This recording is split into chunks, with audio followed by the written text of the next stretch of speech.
What's up, guys? How's it going? How's everybody doing today? So this is the next episode of the Racing Podcast. Today we're going to talk about those beautiful boost makers. Turbos. Somewhere right in there. Try it right there. And let's get at it.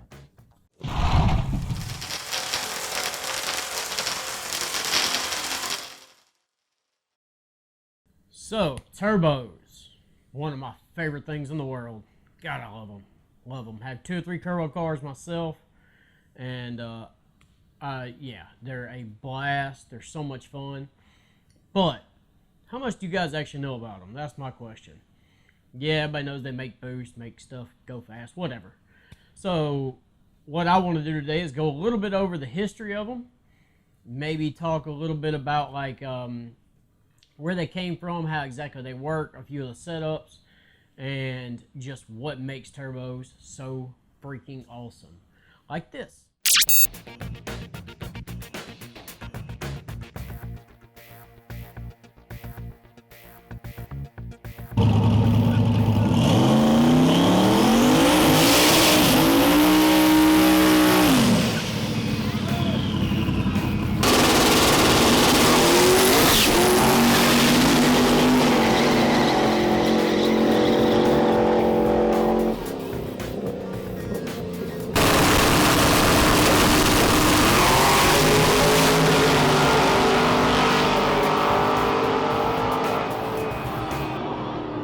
As you guys know, one of the biggest power adders that people are going to right now are turbos. Whether it be single, twin, it doesn't matter. People just love boost.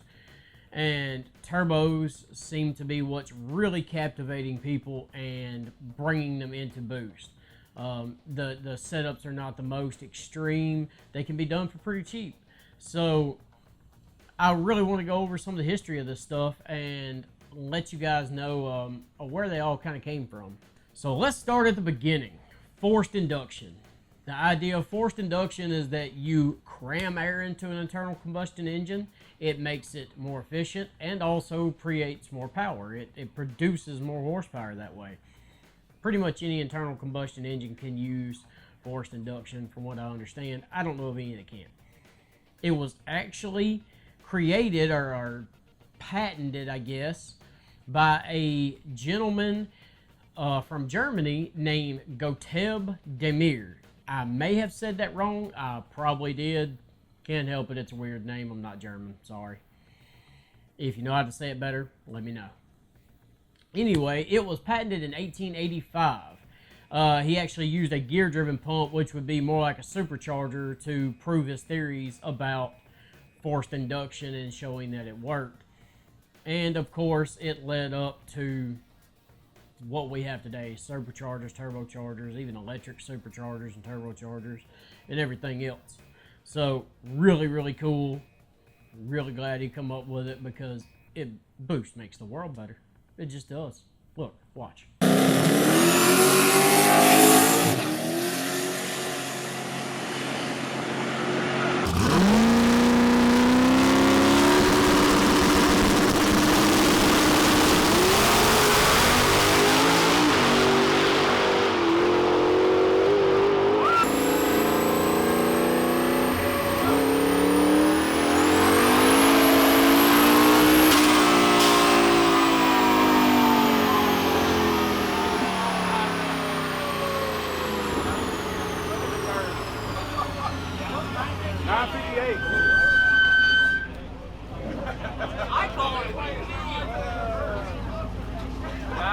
So now on to the fun part of the day, talking about the turbos. The turbos didn't come around for a little while later, but somewhere right around 1905, a patent was issued to Alfred Büchi, and I probably said that wrong again. He was Swiss. Sorry, can't help it, didn't mean to. But he actually worked for Sulzer. Yeah, I can't talk. It's one of those days. He actually worked for a company named Sulzer. This. I can't say it right. It's one of them days. But it took about 20 years after that for turbos to actually be coming into their own. Some of the first turbos were actually used on airplane engines and diesel and marine locomotives, like diesel engines for locomotives and marine.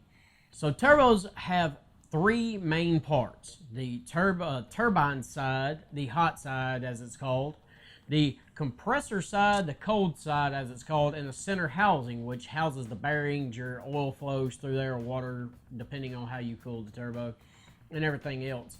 Other than that, there's some bearings. There's the connecting shaft between turbine and compressor, but they are not the most crazy complicated thing in the world. People think they are, but they're really not. It's pretty straightforward mechanical part. So one of the biggest arguments you'll hear is supercharger or turbo. Which one's better? Honestly, it's a little bit of a matter of opinion, but in some ways not really. So we're going to go over the differences in the two just a little bit. I'm not going to get too heavy into superchargers. Might do a video on those later. But this one we're going to concentrate on the turbos, but you do need to know the differences. One of the biggest differences is how it actually generates boost. A supercharger is actually attached to the rotating assembly of your engine, whether it be by actually attached down near the crank with a gear or pulley, or if it's through the serpentine belt system in a pulley, like on a LSA supercharger or something like that, or centrifugal supercharger, which for you that don't know, that's the one that looks like a turbo set to the side with a pulley. Now, turbos, as we just talked about, they don't do that. They use exhaust gases. So this is how a turbo actually works. Exhaust gas is pushed out of the engine, through the manifolds, and into the hot side or turbine side of the turbocharger. What that does is spins the turbine inside the turbo that is connected to the shaft that's actually connected to the compressor wheel. Now this starts to spin the compressor wheel. At a certain RPM, the compressor wheel will start to create boost and actually drive it through the piping into your intercooler, then into your engine. That's, in a short way of explaining it, exactly how a turbo works, and that's why it's also so different from a supercharger. Now, one of the other biggest, I guess, positives of a turbocharger comes by way of an issue called adiabatic efficiency. What this is the ability to compress the air without adding excess heat. This, in superchargers, is a little bit of a problem. For most superchargers, a lot of heat is added, especially in things like roots blowers and stuff like that. Superchargers like that, they can add a lot of heat. A turbocharger can actually be 25 to 30% more efficient in this area, in adiabatic efficiency. So you can actually get cooler air out of the turbocharger if your system is set up right. Where that helps the most is that cooler air compresses more. The more it compresses, the more air you can shove into a cylinder. The more air you get in a cylinder, the more fuel, the more bang, the more power, the more go fast. So that is another one of the biggest differences in the two. Now, I will say this, that superchargers do have one advantage over turbochargers, and that is what a lot of people refer to as instant power. Because the supercharger is ran off of the rotating assembly of the engine, as soon as your foot goes down on the accelerator, it is going to spin the engine faster. As your RPMs climb, instantly you're getting more boost from your supercharger. With turbos, you get boost lag, which is very infamous, and people pick on it all the time. But there's a lot of things you can do to actually cut that down. So the probably the biggest hindrance for this is that people don't build their setups right. Your engine and the size of your turbo and all this stuff, actually, there's formulas to figure out what's perfect to run for your application. Bigger is not always better. Now, yes, a bigger turbo can handle a little higher horsepower for most circumstances, but you're going to suffer pretty bad on lag. So what you do is, some of the ways you can actually kind of fight off this lag is with things like this.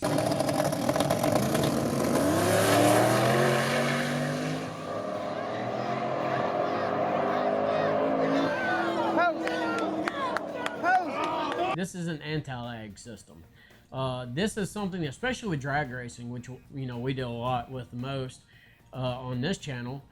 It helps a lot. That two-step, that is an anti-lag. That's the car sitting still and building boost at the line. That's why in my personal opinion, especially when it comes to drag racing, it's not as big of a deal for boosted vehicles to be turboed, because if you have a proper two-step and anti-lag setup, you're going to make boost off the line. There's not going to be much lag.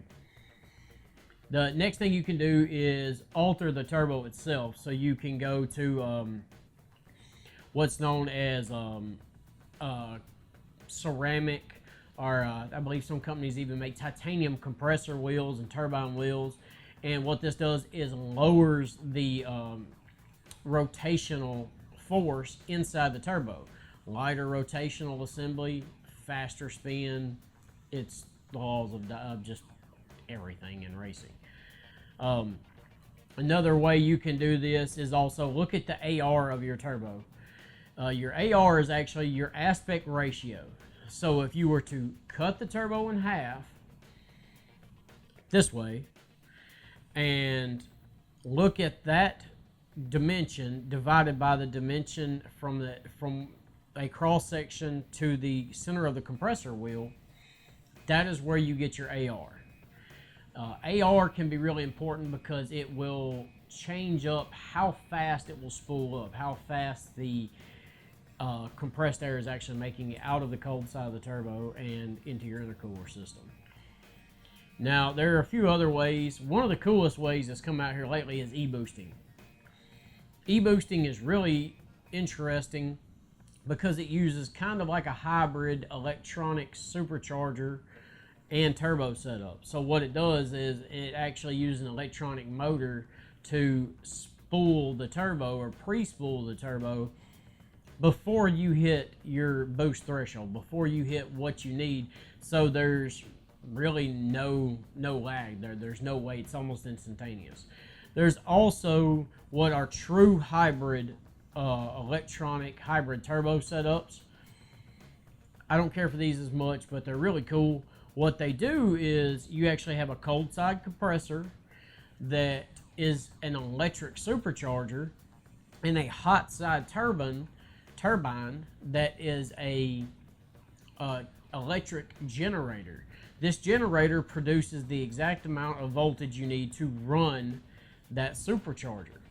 You also have a bank, sometimes maybe extra car battery or the car battery itself, that is charged to a certain extent, and when you depress the gas, instantly the electronic compressor wheel instantly goes to boost off of this stored charge, and then the generator from the hot side actually provides that cold side motor, electronic motor, with the voltage it needs to continue. It's a really cool setup. Just to me, it's a little too convoluted. It's really futuristic and awesome, and it does eliminate turbo lag, but in my opinion, you're not running a turbo at that point. You're just running an electric supercharger with an exhaust powered generator. Yeah, it would work. You don't get the drain of power like you do like with a supercharger. That's another drawback of the supercharger, is actually the rotational force to spin the supercharger costs you power. Now, you don't notice it because the boost puts so much power back on, but it does. You have to use a little power to make power.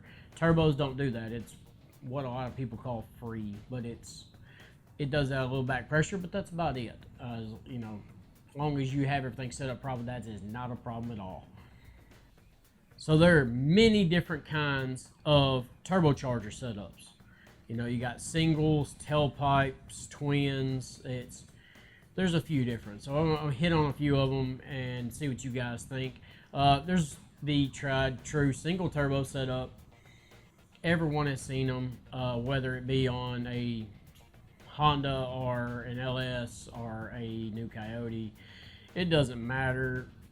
It's pretty comp. Now there are variations in the single turbo, like what's called a tailpipe setup, where your turbo is not actually up right against your manifold, but actually down your exhaust system. This is used a lot. I know a lot of guys with Corvettes like them. Some people like Trailblazer SSs, things like that. They run stuff like this just because if you have limited space underneath your hood, you can still get the effects of turbocharging.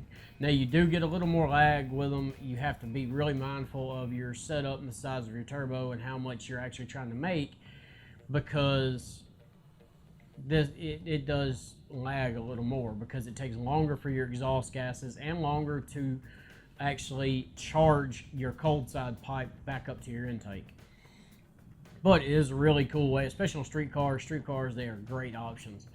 The next one is a twin turbo setup.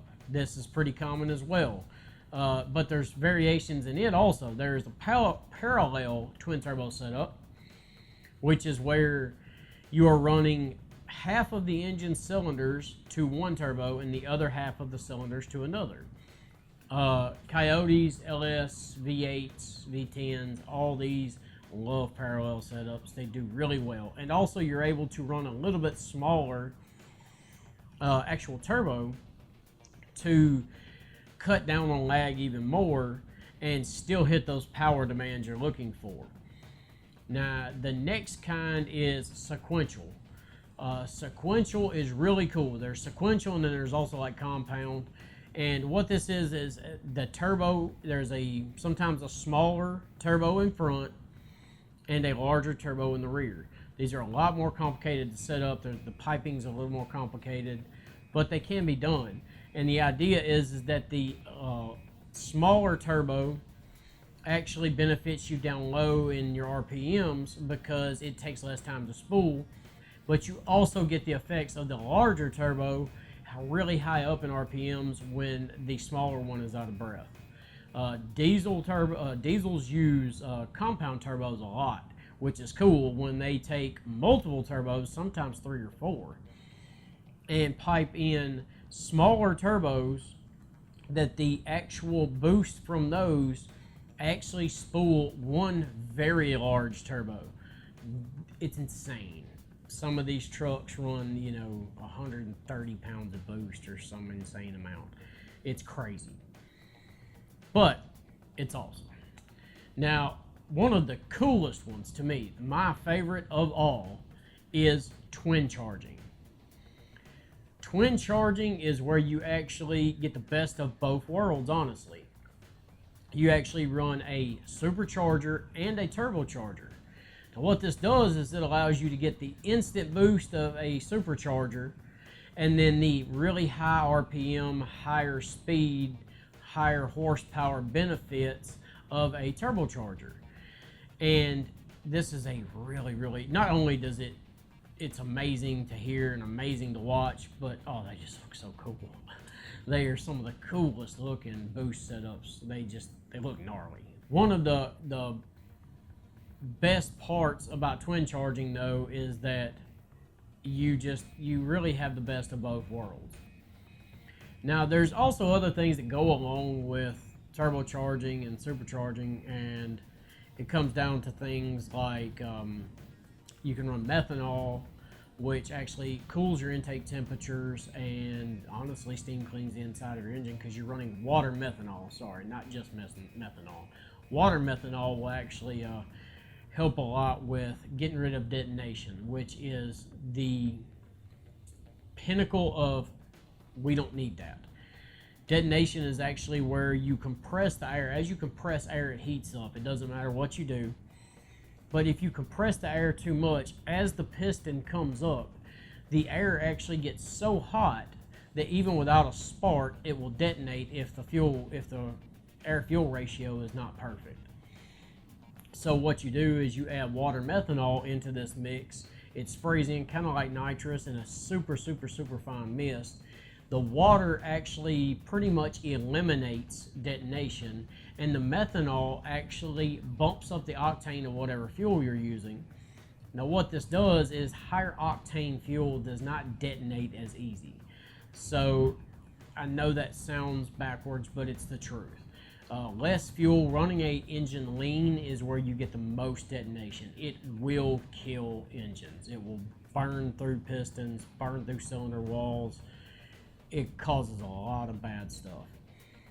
Another cool thing that a lot of guys do is run nitrous with their turbo setups or even supercharger setups, but you'll see a lot with turbo setups because nitrous actually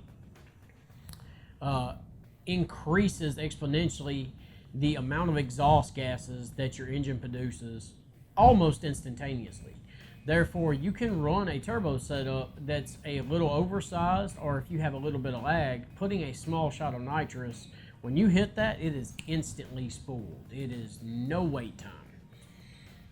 What a lot of people don't know is that for around every 14 pounds of boost, the actual horsepower output of whatever nitrous amount you're spraying is almost doubled. I think it's somewhere around 70 or 80% compounded. So if you are actually running 100 shot and 14 pounds of boost, if you are still spraying nitrous while at 14 pounds of boost, that nitrous is actually acting as around 150 to 180 shot. Now, that's not always a bad thing. It's really cool, makes things go really, really fast, but it'll tear an engine up if you don't know that going into it. All this stuff comes down to tuners, though. When you have a good tuner, when you have somebody that can tune one right, it's amazing. A good friend of mine called Turbo Tommy is his nickname, but Tommy Blackard, he is an amazing LS turbo tuner. He has this truck here.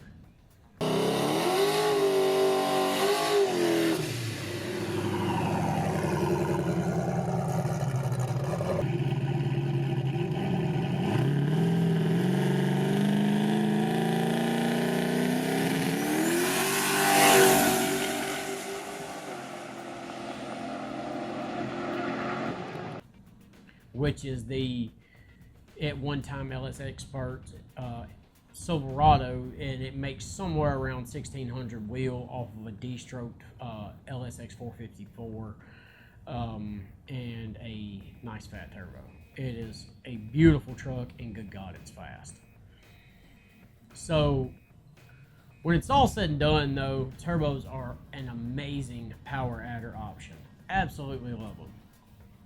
What do you guys think? What is your favorite? Do you like turbos or superchargers? I plan on eventually doing another video about superchargers, but we'll see how that goes. But what do you guys prefer? Do you have a turbo vehicle? Do you have one that you're going to build that you want to turbo? Do you have any questions about the turbo stuff? If I can't help, I can get a hold of some friends that can. That I can promise you. If you have one, drop in the comments. I want to hear it. I want to hear what you guys got, what you built, what you want to build, and what you guys think about turbo systems. I know some of the old school guys don't care as much about turbos because they still have this idea of displacement rules all. Well, turbos are changing that rule very quickly. Yes, displacement still matters, but a turbo on a smaller displacement engine can potentially make more than likely can make more power than the bigger displacement version of that engine could ever be built to do in a, or even possibly that it could hold on nitrous. It just depends on the application, the motor, the builder. But what do you guys think? I know there's a lot of hot rodders out there. I love them. I've had a twin turbo BMW. I've even had a turbocharged import. They are so much fun. The feel of boost is unlike anything in this world, especially from a turbo. So hit me in the comments below. Let me know what you guys think. Let me know, what would you like to hear about next also. What subject do you guys want to see me cover, and help me out on some of this stuff. I'd love to hear your input from the guys watching, and well, from the people watching, I guess I should say, from anyone watching. I just want to hear input. Also, make sure to hit that subscribe button and like the video if you have enjoyed kind of learning about this stuff. I love trying to talk to you guys and teach you guys what little bit of knowledge I kind of get. And it's always new learning something. It's always fun learning something new. So make sure you hit that subscribe button, make sure you click that like, and make sure you hit that little bell for notifications to let you know when I upload the next video. So guys, I very much appreciate everything, and I hope you're having a great day. Hope to hear from you soon. I'm out.